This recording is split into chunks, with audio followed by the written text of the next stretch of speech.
Good morning to all my friends and family, and welcome to Jim's 5am Club. This morning I come to you from the magnificent Bondi Beach. It's an overcast day, as you can see, but it doesn't surprise us because all of summer has been characterised by an overcast start to the day. While last year we had fires and all those challenges, this year's it's been a little bit moister, a little bit wetter, but still it's beautiful.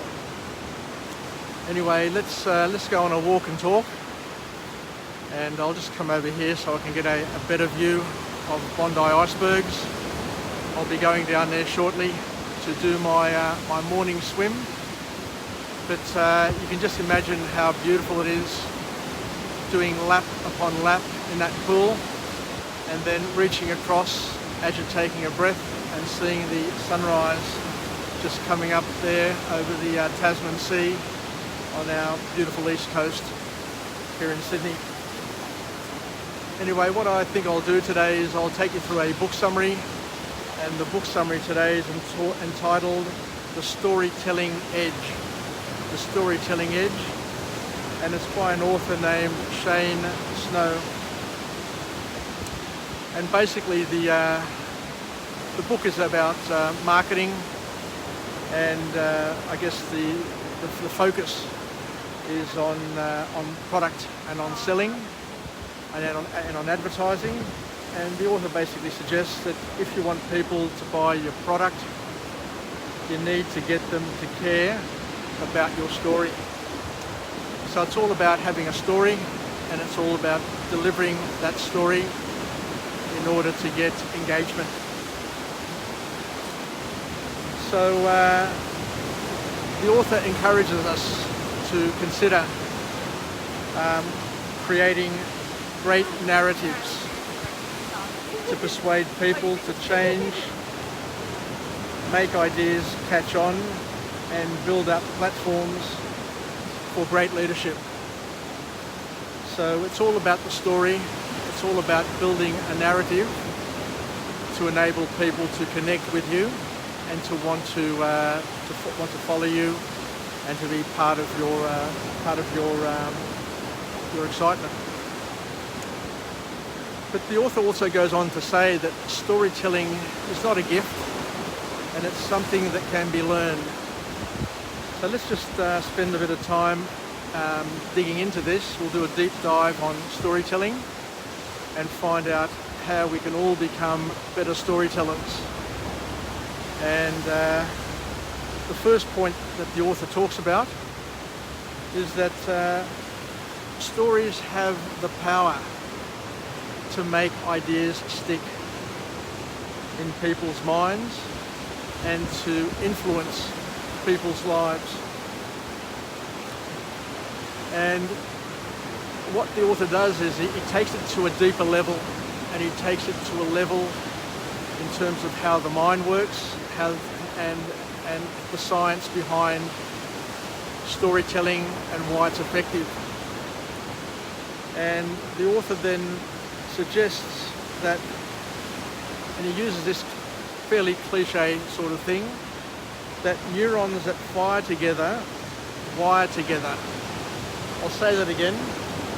Neurons that fire together wire together. So what we're saying here is that what happens when we say a story is that we engage people's emotions, we engage people's fantasy, and we get people thinking. And by getting people thinking and relating to what we're saying means that you're creating a powerful connection, a connection which is potentially life-changing.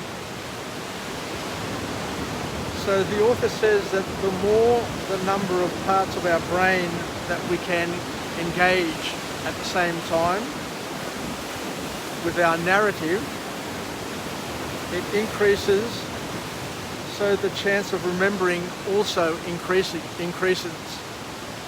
So it's all about creating stickability.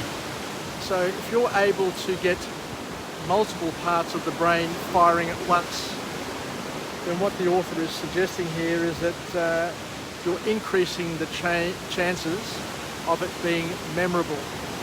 And if it's memorable, then it's something that'll stimulate and recreate itself time and time again in your audience's mind. So it's all about getting your stories to light up your audience's mind, but also to light up your own mind. Because if you're able to create stories, you're not only influencing other people, but you can also influence yourself by the quality of the story that you bring up.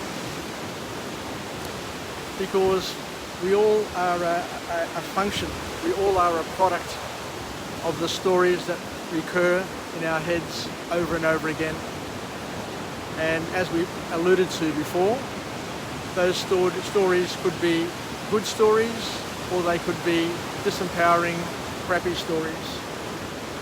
So the author suggests and encourages us with a call to action to be mindful of the stories that you create, because those stories have the ability to influence not only you, but to influence many people around you, including children and also the elderly, because we can give hope to others around us.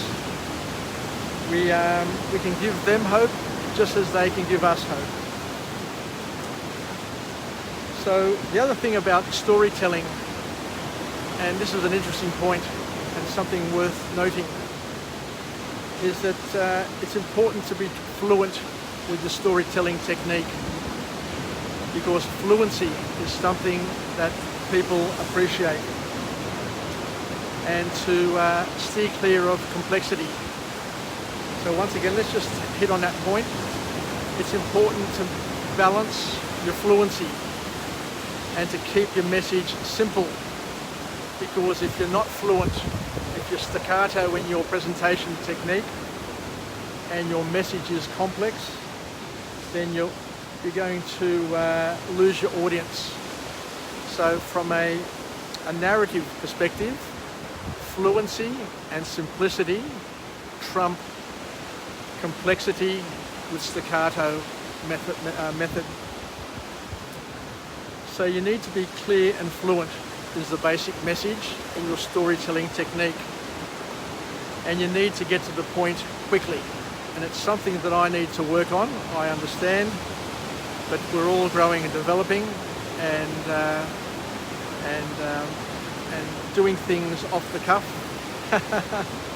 is not as easy. It's not as easy as what a lot of people may think. So we need to quickly throw out everything, according to the author, that stands in our way, and we need to learn to be fast-paced with our storytelling, and to learn from a lot of the movies that have been very successful over the years. And what you'll notice is that a lot of the movies now, the dramas, are very, very fast-paced, because we learn and we've appreciated that it's the fast pace with quick messaging, with simple sort of theme and clarity, that is the thing that sticks with people. So the last point to come out of this book summary is the importance of learning how to publish your storytelling, and to connect with as many people as you possibly can. Because everybody, the bottom line is everybody loves a story. It's not only that children love a story. I remember growing up, and my grandparents, my uncles, my aunts, I used to love sitting around the dinner table, my parents, I used to love sitting around the dinner table and just listening to the stories one after the other that they used to talk about. They talked about Greece, they talked about the war, they talked about their families, they talked about ancient history, modern history, they talked about their experiences, and it was just one never-ending story episode. Let's just go over here and we'll go closer to the pool because I'm about to finish off the 5 a.m. club. So the importance is to try and create, connect and optimize your patterns, and to make sure that your content has a significant impact on your fans. So for those who know me well, I've been very, very busy at developing content. My goal has been to generate as much content as possible on Jim's 5 a.m. Club, and through the technology of Facebook, Instagram, YouTube, I've been able to connect, or at least connect with a platform. Haven't been able to connect with a lot of people yet, haven't got a lot of subscribers, but the time will come. The time will come where it'll pick up and take off. And I'm learning to optimize my message by learning as much as I can and apply the techniques and use beautiful backdrops like I've got here at Bondi to be able to marry up the beauties of this city of Sydney with empowering messages to help us get through the morning, get through the day, and to enable us to live, learn and pass it on. To all my friends and family, thank you very much for joining me on Jim's 5 a.m. Club. Let's finish off with a positive affirmation. I'm alive, I am well, and I feel absolutely great. To my friends and family, stay connected, stay relevant, stay reasonable. And let's take some lessons from this wonderful book entitled The Storytelling Edge by Shane Snow, and learn how to become wonderful storytellers. Because as the author said, storytelling we can learn.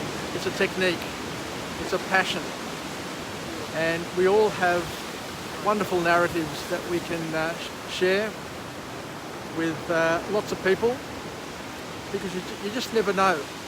You just never know who you're connecting with, and how that connection is going to hopefully brighten their day or make their lives a little bit more interesting. I commenced this project 8 months ago.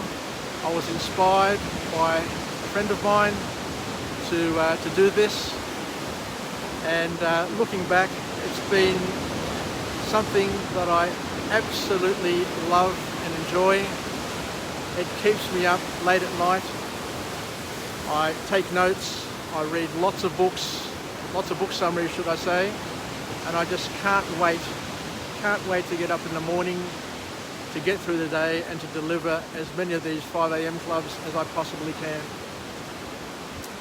So much so that I look forward to the day, as funny as it may sound, I look forward to the day where I die, and that people can maybe listen to these and gain something, even though I won't be around, just to leave a legacy to anybody, my children, my family, who may be interested in finding out what makes their father, their friend, their relative tick.